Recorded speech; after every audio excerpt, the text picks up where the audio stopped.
India and Bangladesh on Thursday celebrated the 50 years of the victory in India's 1971 war against Pakistan that led to liberation of Bangladesh.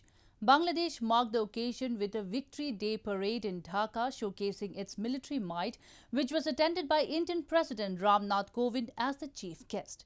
Meanwhile, Indian Prime Minister Narendra Modi led the nation in paying tributes to the martyrs of the 1971 war and lit a flame at the National War Memorial in New Delhi to commemorate India's decisive military victory. Bangladesh on Thursday marked the 50th anniversary of the victory in its 1971 liberation war against Pakistan that led to its independence.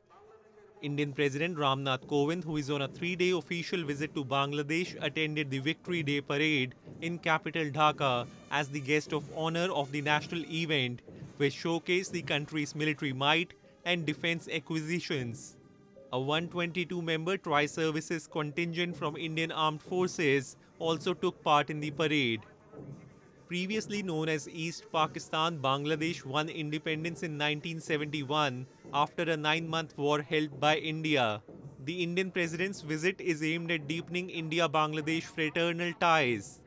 Meanwhile, Indian Prime Minister Narendra Modi led the nation in paying tributes to the martyrs of the 1971 war with Pakistan and merged symbolic victory flames into the eternal flame at the National War Memorial in New Delhi.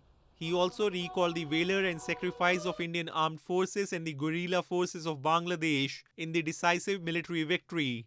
India's Defence Minister Rajnath Singh also released a commemorative stamp on the occasion at the War Memorial.